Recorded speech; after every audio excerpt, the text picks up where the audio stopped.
welcome everyone to Season 2, Episode 3 of the TnE podcast show. Today's topic, fiery topic, of course, is about Taiwan versus China. Is Taiwan part of China or not? 台湾是中国的一部还是不是? So today we're going to talk about this very fiery topic. Let's get directly into the first article here. Anonymous person says, is Taiwan part of or separate from China, right? And this person says, as a mainlander Chinese, I want to share my own opinions.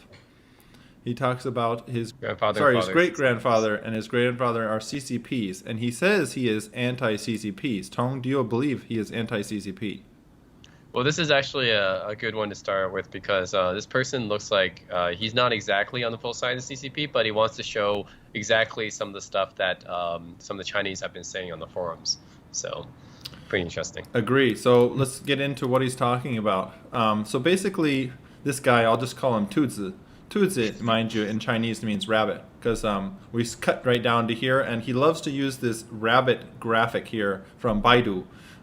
So who knows where this came from, but let's just tell you that this guy is using different animals to represent different countries. We're not saying that's good or bad. He's looking at the Chinese forums and that they're using all these animals, and some of them are kind of derogatory, racist depictions of animals and to represent certain countries, and he's translating it for us. So that's right. All right, so let's get into it. So this guy is basically said he grew up with Taiwanese music and games.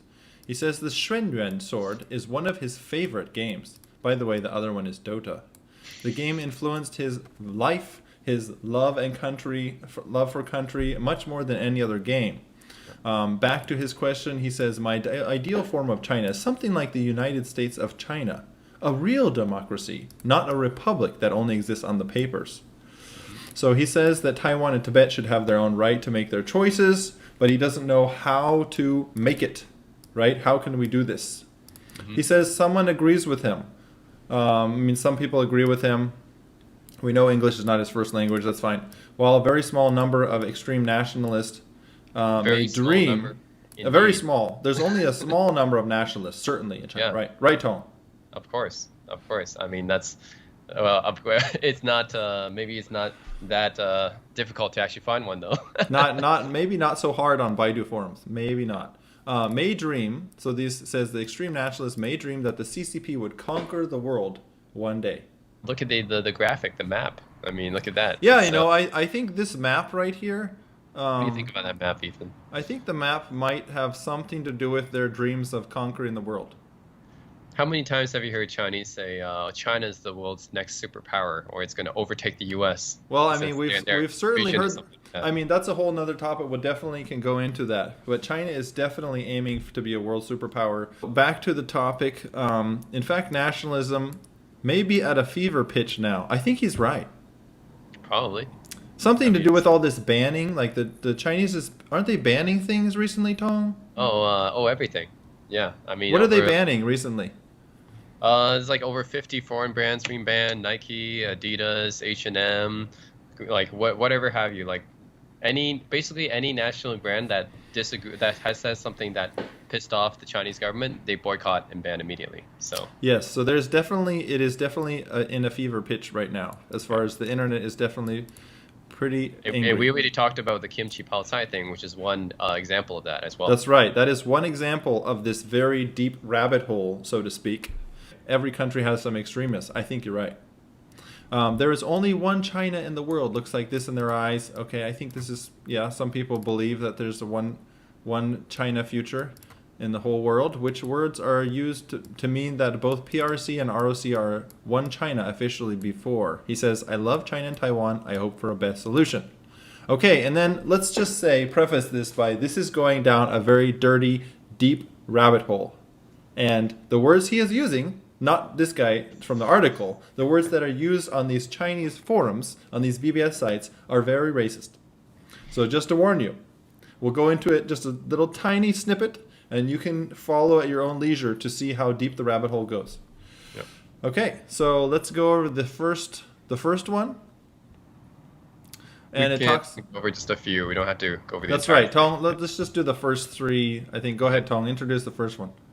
Okay. So this is a translation from the original board, right? So you can add the link there. Yeah. So this is by the users of that board, and this is basically what they're talking about. So those years, those rabbits and monkeys, and I think they're using rabbits here to refer to China, and it's Chinese, and the monkeys referring to Vietnamese. So. Yeah, as we mentioned, it's probably a little racist. Just But a this little. is what they're posting about, though. That's right. This is exactly what they're posting, and they're using animals to depict different countries. And that's just the beginning, friends. This is just the tip of the iceberg, as we see it, the very thin layer of the cake. Okay, let's go to floor 2. And as we remind you that it just gets deeper and worse as we go down. Each floor. Floor 2, Tong, can you introduce us? Yeah, so it says I should begin with the story that monkeys built their country. Unless that, you'll never understand how shameful they betrayed to us. I guess this is talking about the Vietnamese versus China that kind of split right there, and the kind of disputes that are happening there. So the monkeys shouted, "We are the justice force fighting against Chinese imperialists." And then it says, you can go over actually the script is a little bit confusing for me, but it says the Philippines monkeys or the Vietnamese monkeys. The reply, and then he's going over all these replies on the forum, all translated, of course. So it must be that the monkey shouted, "Chi chi za za za chi chi chi chi chi." Yes, it must be like this. And the next reply says, "I want a bigger picture." And then next reply, as a newer, may ask, "Who are the monkeys?" The reply, "It's Vietnamese." So the real scene is, "Chi chi chi chi, you don't have a penis, chi chi." And the next reply after that, Vietnamese monkeys. So in this bulletin board, monkeys mean East. They don't just mean Vietnamese, actually. They're talking about monkeys as all Southeast Asians. So, That's right. Yep. So you can keep going down, actually. A bit Yeah, more. I mean, let's just end with this floor 2 because they think this is already deep enough. The floor 2 is gives you a good sense already about what's Yeah, happening floor 2 here. is you already understand kind of like kind of And the how they view, this is reply definitely, 15. we definitely want to say that there's certainly Chinese who are very like, non-racist and who are like cultured and everything, but this is clearly some of the dominant perception, some of the dominant thinking on these forums is there's people doing like talking like this. Like this is super racist. And I know everyone, to be honest, has some perceptions of other cultures and, some belief maybe that they're superior. And Americans do as well. But this, talking about monkeys shouting, "Ji ji ja ja, ji ji ji ji," and that's pretty super racist. And we can, I mean, just go over like in the subsequent forwards, you'll hear about them referring to Western powers as cocks. That's right. That's right. Where does it mention? Gall cocks. That's actually still floor 2. Here it we go. says. Here we Yeah. go. Okay, go There, ahead and finish this up, Tom.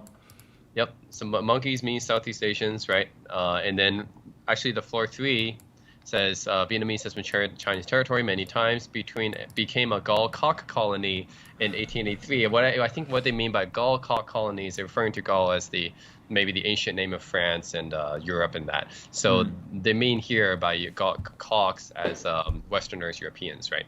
So and then floor 4 says Japs invaded Vietnam to cut KMT, which is Kuomintang. French army, and Rabbit, which is a Chinese series, is apparently the last Gall cock who could fight dead in Napoleon times, probably referring to the Napoleonic Wars. Gall cock says Kershaw Rabbit, which means they lost to Chinese. So this just gives you an idea of the type of things they're talking about here with relation to like the war, the colonies and stuff, and they're doing it in a really derogatory way. That's right. So that's a really deep rabbit hole, so to speak. I think this is a pretty interesting article, and it just shows some of the thought patterns that the people in the forums are thinking about and how they talk about other cultures. All right, let's move on to article number 2, Jackson Lee's answer to, is Taiwan part of or separate from China? Ooh. All right, Jackson Lee is, what do we know about him? He Knows lives in a thing Shanghai. or two about China. This guy lives in Shanghai, and he knows a thing or two about China. Yep. It's culture and history, so we must believe everything he says. No, I'm He's an kidding. expert. All right. Okay, so, all right, Tong, take it away. So his answer is basically saying the Taiwanese passport, it states that Taiwan is a province of China because it has China in the name. It says Republic of China, and this is an argument you see a lot of mainlanders make a lot about. Taiwan's a part of China. The reason why is because they have China in the name, Republic of China, and the Constitution or the map or something has mainland China in it. Therefore, it's part of China, right? Which doesn't really make sense because you could claim basically anything. Like the U.S. could claim China as part of their territory. It doesn't mean it's so, right? It doesn't mean it's true.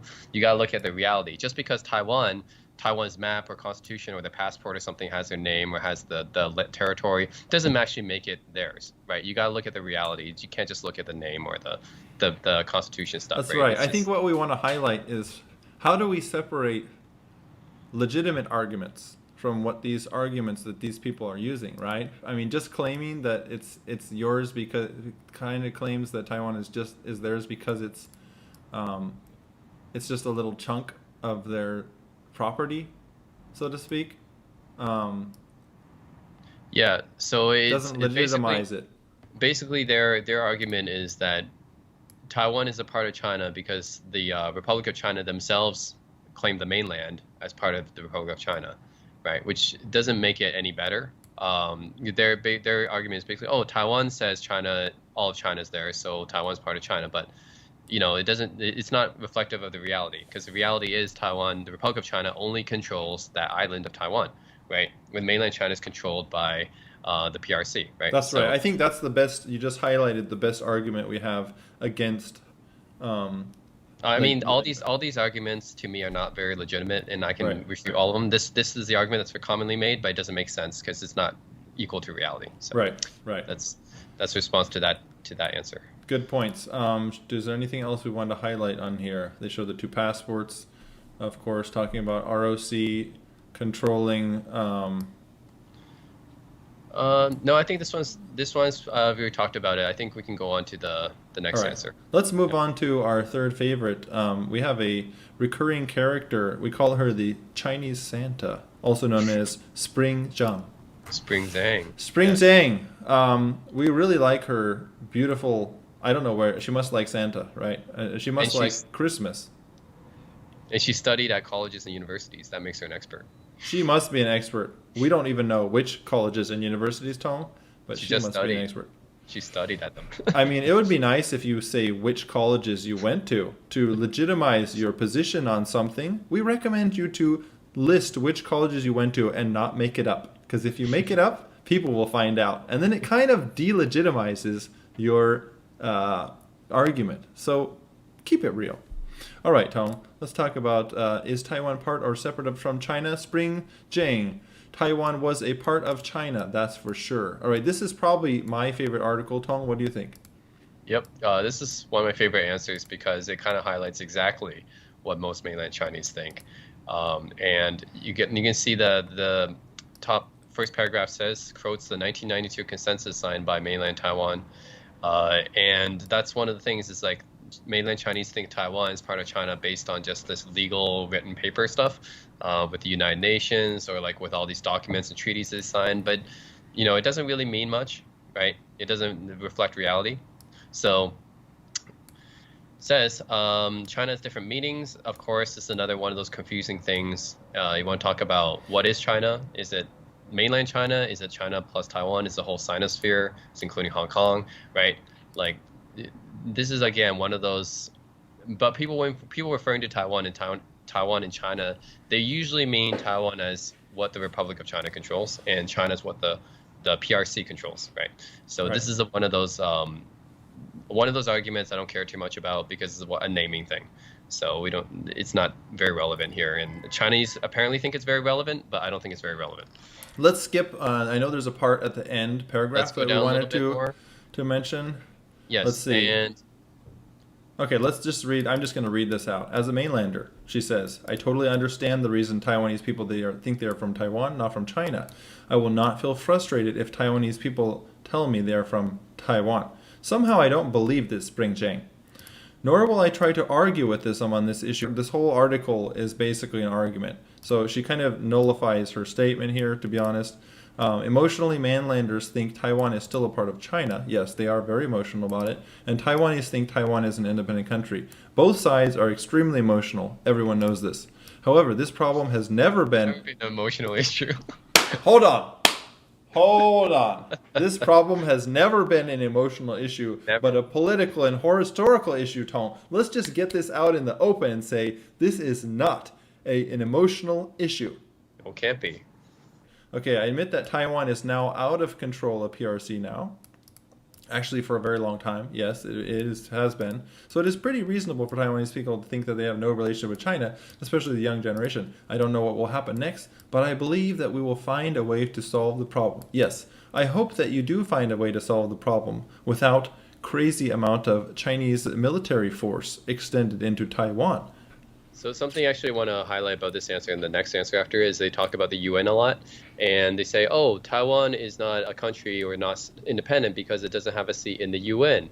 Well, it doesn't matter because the UN doesn't determine who's a country and who's independent or not. I mean, China was not a part of the UN until 1971, like she mentioned, right? Actually, does that mean that China was never independent before it got a seat in the UN? Right, that doesn't make sense. Obviously, it was independent before that as well. Right, I think hailing so the UN to the doesn't UN, determine yeah. it doesn't determine who's independent or who's not. Right. Yeah. So appealing to this kind of argument would say is invalid. Anything that appeals to the UN claiming legitimacy or not, because who says it's up to the UN, which is a recent governing power, or it's not up to the UN to decide who is the country or not necessarily. Yeah, because, especially when Chinese culture and Taiwanese culture have been around Chinese culture has been around thousands of years, and Taiwanese is the same roots. So if the UN determined independence, then that means before 1945, before the UN was created, that means there was no countries, right? Does that make any sense? Yeah, it doesn't make any sense. So you can't claim. I wouldn't say that using the UN as an argument is a good way to back up your statement. All right, shall we move on to Gason Will's answer? Yes. So basically, his answer is kind of long, but the first few sentences kind of describe what he's talking about. It's again the UN resolution stuff. So he's talking about the 1992 consensus, two sides of Taiwan. What they're talking about with the 1992 is the whole one China policy, right? It's like you have to acknowledge China, and if you acknowledge China, you can't acknowledge Taiwan, and that means if you don't acknowledge Taiwan, that Taiwan is not independent. But that's not the case, right? So we know that Taiwan has its own government, it has its own passport, it has its own currency, has its own flag. The PRC has no direct control over it, right? Even Chinese citizens from mainland, if they go to Taiwan, they need a visa, right? Yep. So it's all those things, right? Means that Taiwan is actually independent. Right, so it doesn't matter. You can talk about whatever treaty they signed or the UN acknowledgement. It doesn't match to reality, is what I'm saying, right? So it's like you can have it in your constitution, your treaty, all this legal jargon stuff. It doesn't really make it real. That's right. I would think this article is just an extension of Pring Zhang's answer, talking about arguing that the UN legitimizes Chinese control over Taiwan, which it doesn't, because China and Taiwan both have a history stretching way back before the UN even existed. So that's not a valid argument to say that the UN has the final say on this topic. Yeah, so again, going back to examples, like what if the U.S. actually put China as part of the U.S. as part of the Constitution, then they forced the UN to acknowledge it? Does that mean China is now part of the U.S.? Right? So it's yeah, exactly. So yeah, that doesn't really hold water. All right, is there anything else we wanted to highlight from this? He just goes on and on and on, no, he basically talking just about the UN. Copy and pasted the entire UN resolution as if that's this is like he blasted the whole UN resolution and just keeps going on and on and on about it. Basically, he thinks this is the final say on whether Taiwan's independent because the UN said so. Yeah, so I mean, this is unfortunately we went through multiple articles from Quora, and this is kind of the overall thinking of these Chinese netizens is mostly, it comes down to that most of them are using this UN argument, or most of them are pointing back to just China's quote legitimate claims on Taiwan, right? Yep. Is that kind of much set up? There's like basically those two arguments. Yeah, I didn't really see too much they talk else about Taiwan being historically a part of China or not, but that doesn't really hold any water. Yeah, either. it doesn't hold water because you can say Texas is historically a part of Mexico. Does that mean Texas is part of Mexico? Right. Right. Exactly. Good point. So just claiming something, just because you're saying it, does not make it real. Yep. So. Yep. All right. Well, that's about it. We hope you comment below. I'm sure there's going to be just a few interesting fake accounts, perhaps. People comment. Anyways, we hope there's some good discussion. We hope that Xi Jinping takes the time to watch this video, because we know he has a VPN, right, Tom? Oh yes. Actually, all these guys have VPNs in order to comment on Quora. They all have VPNs, and so we know you're watching. We know you're capable of watching. We hope there's some, and we know Xi Jinping likes Pooh Bear. Well, let's just talk about that just for a second, just at the very end. So Xi Jinping banned all types of Pooh Bear, the movies, the character, the bears themselves were banned. What was the main thing that got Pooh Bear banned in China, Tom? Well, you can actually look up the image and search for it and put it on here as well. But basically, the original image was a picture of Xi Jinping walking with Barack Obama, and the Xi Jinping, yeah, just the Xi Jinping Pooh Bear. You got to put Pooh there, yeah. Okay. If you could just go to the image, yeah, there we go. So yeah. This is the image that originally got Pooh Bear banned, and it was just a comparison between Barack Obama's Tigger and Xi Jinping as Winnie the Pooh, and also the other graphic of the Japanese Prime Minister as Eeyore. These are the two images that got Pooh Bear banned in China. So we can say, Ethan, Chinese are not emotional at all. Chinese are definitely not emotional. Like, we don't believe they're emotional at all. No. All right, well, guys, we're obviously joking about that because they're obviously very emotional about it. They would never make any split decisions like boycott something. Or they would never boycott a whole country's whole brand just because of an emotional reason, right?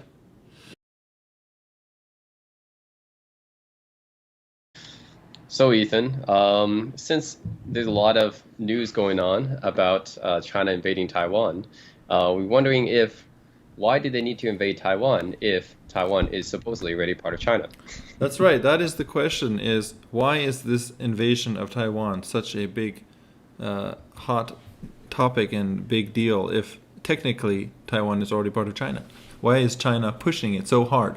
So let's give you a little bit of background. Before we finish this episode, this podcast, we're going to talk about a few articles and a few Quora questions to help flesh out the more recent issue of China and Taiwan's relationship. So the first article we have is talking about China warplanes flying near Taiwan in record numbers. So they've been flying near Taiwan for a while, quite a while. But I think in the last months, especially this year, 2021, there's been a lot more flights, like warplanes flown into Taiwan's air defense zone. It's like it says here in this article, which is just a few days ago. This is the April 21st. Today is the 25th. So more and more in record numbers this month, even in April. So it says Taiwan's ministry reported an additional 9 military aircraft intrusions on Tuesday. So they're really stepping it up quite a bit. And it goes into detail talking about invasion sent 69 planes towards 69 planes towards the Chinese claimed island. The point is that they've increased the level of provocation, kind of like rattling the saber is what they usually say, right? Rattling the saber means China is trying to make itself be known and make everyone look at them and say, oh, they are so strong, right? The U.S. has honestly used military presence to create a show of strength as well. And to be honest, every country does this if they have enough military power. I think it's dumb, though, for any country to do this, but this is what happens.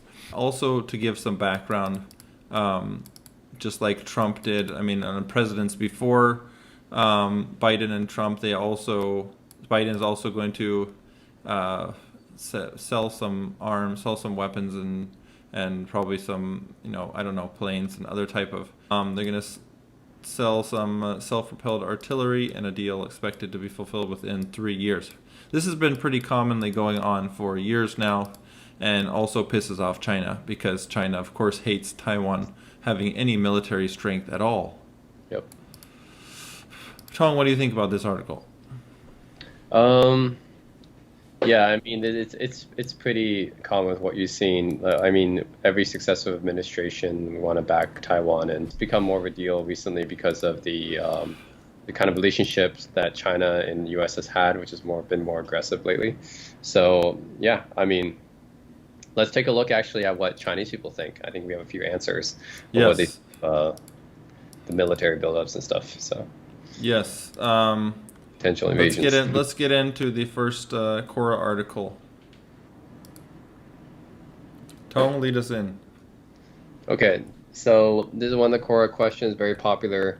It says if China invades Taiwan one day, will the U.S. help Taiwan defend itself against China? And Charlie Zhang, who is a native Chinese person, works at Shanghai, great company to work for.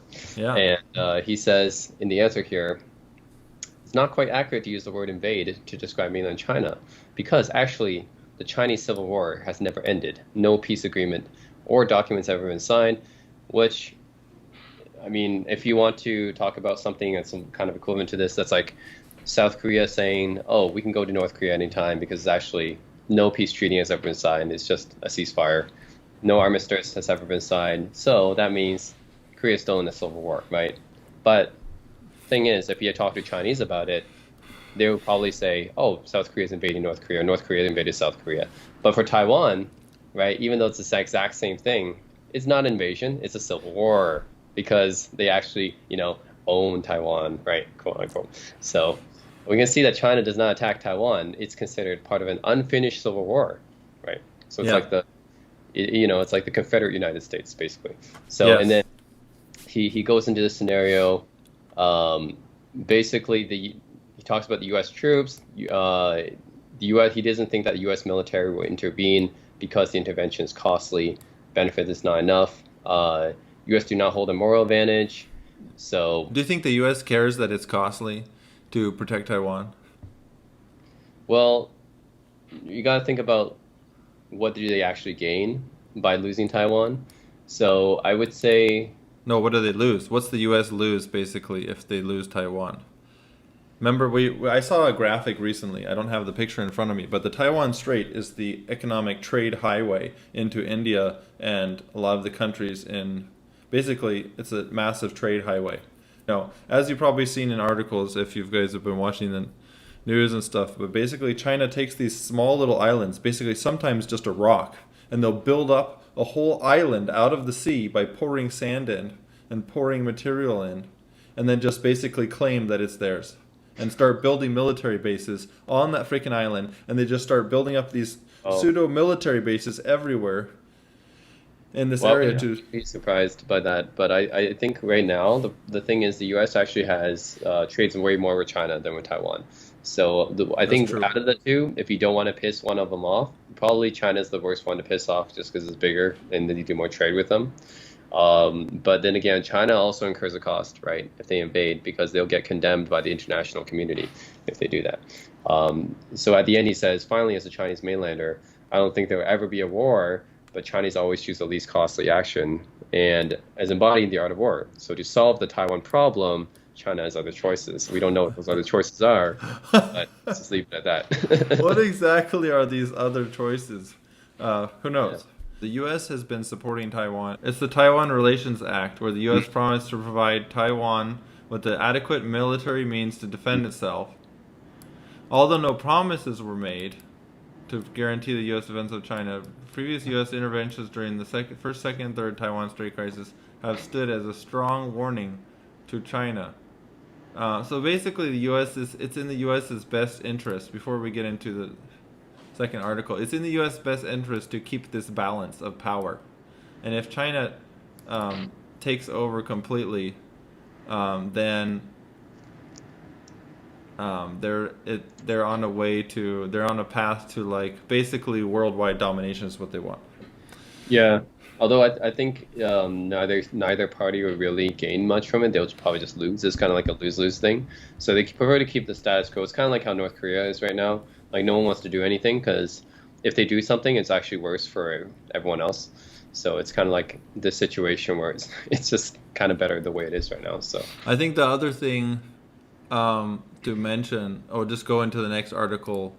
Yeah, let's do the next article and get a viewpoint from an actual quote-unquote citizen of Taiwan. Yeah, we have a citizen of Taiwan. Unfortunately, he's not actual Taiwanese. The point is... Answer, yeah. He has a good answer. Taiwan isn't recognized... Why doesn't China invade Taiwan? Taiwan isn't recognized as a foreign sovereign country, so why doesn't China invade and take it back? So Yusuf says, basically, yeah, well, he notes that there's many Chinese perspectives, which there are. Taiwan isn't recognized. which is true. There's very few countries that actually recognize it. But U.S. and Taiwan have strong ties, as indicated in this Taiwan Relations Act. Basically, it's in the U.S.'s best interest to protect them. And it goes into talking about China could invade. It would cost thousands of lives. Such an invasion, the point is, it's going to have major damage to the relationship, as well as a lot of lives lost on both sides. Yep. Chinese and Taiwanese lives, which is basically like, killing part of your family. It's just stupid. Like, why do you want to waste tons of money on... look at this. It says he compares it to the Vietnam War, which I think is really good because the Vietnam War was a mess. He says, matter of fact, the conflict could end up a scenario similar to that of the Vietnam War, where the U.S. military was defeated by the Viet Cong forces. It could, but it's totally different times now. What do you think, Tom? It's a good comparison because in the Vietnam War, what happened was North Vietnam, which is a communist Vietnam, right, invaded the democratic South Vietnam. But what ended up happening is even though they ended up winning, a lot of civilians died during that war. Yep. So it might not be worth it because China's going to lose, Taiwan's going to lose, U.S. also going to lose. So like everyone loses. It's just not. Not just the immediate death toll and the loss of like structures in Taiwan. Do you think Taiwanese are going to be any happier about China forcing themselves on the country? Taiwanese already do not like the political manipulation that China does in Taiwan. They do. They have a lot of money flowing into the Taiwan, like basically certain part, like people that's they're trying to manipulate the government internally. Just but to give you a preview of what happened, right? What would happen? You've seen the Hong Kong protests. That's 8 million people in Hong Kong. You've seen how big that protest is. Taiwan is almost 30 million people. So just imagine that times, 4 times. So 4 times the number of people, and especially pissed off if you get invaded by a military invasion. Yeah, that would piss people off. Not good. Yeah. And a lot of other countries are going to see it as kind of I don't know, what do you call it? It would be a kind of like a breach, right? Like the UN would probably have to intervene and everything. Yeah, UN is probably going to get involved. A lot of other countries might get involved as well. Japan and Korea might get involved militaristically also, because if China is going to threaten Taiwan, then Japan and Korea are going to feel threatened as well, because China is not one to really respect for example, the Taiwan Strait or the China Strait. And they're building up these military islands, and you're welcome to look it up. There's these islands that they literally build out of the ocean, based around single rocks sometimes. So it would definitely throw the power balance off in that whole region, and it would destabilize things in a dramatic way. Is there any more key takeaway points in here? I think he makes a good point. I mean, like you said, the final result would still be a divided China. Like even if you take it over, like China would still be divided, and a lot of people die. With death and destruction, massive loss to infrastructure and life. Yep, with very little gain, I think, from it. Yeah. And not only that, China already suffers. Let's think about it from like a PR or marketing perspective. China already has a pretty shoddy image, I would say, in the world's view perspective, right? In Western countries, yes. Especially Western countries. I don't know how perhaps other Asian countries view them, but in Western countries, China's image is pretty terrible. As far as especially with the Uyghurs, and we'll talk about this in another podcast. The whole Xinjiang forced labor camps, and how there's different reporters try to go in there. Anyways, this whole another topic. But China doesn't have a good relationship with anyone. Well, not even in the Asian countries. Japan, Korea, Philippines. They don't. India, they Vietnam. don't. They have issues with pretty much everyone. So they have issues with many other local Asian neighbors. So if they invade Taiwan, they're going to piss everyone off. It's going to be significant losses and damage to relationship with other countries, damage to trade. It would be so stupid, basically. The end result is death, destruction, loss of inter-country relations. It's very clear what the result would be. Yep. All right, last article, Tong. Go ahead. So the first answer, I think, is by a person named Saturn GM. Wait, let's highlight this guy's. Named after a lovely 1990s or before previous car brand. Very popular. This terrible. This was a terrible. Like, why would you name yourself? Why? Like, you've already delegitimized yourself. Like, there's so many fake posters on Quora, and they hide behind these fake names, Tom. Why not Cadillac? Why Saturn, right? Yeah, why wouldn't you just go for BMW? Yeah, exactly. And then say BMW read a lot of books. Yeah, you'd be more believable in a Saturn GM. All right, Anyway, what's it say? in his answer, he says, when will China, so the question is, when will China invade Taiwan? The answer, the sooner the better, a few hours, preferably. Well, if you ask the Taiwanese politicians, they'll tell you they can last a week. The Taiwan leaders can step block, call for international intervention. And if you ask Taiwan's military generals, they'll tell you very soon, almost unthinkable. And he says Taiwan lacks soldiers who are really at war, not gaps. Not sure what that means. What does this even mean? Like, dude, if you're gonna troll on Quora and make ridiculous claims, and then please choose an actual name. One fact that one must admit is Taiwan's army is useless because once mainland soldiers land successfully, they basically fail. Okay, was he playing a lot of Civilization or something? I don't know. So,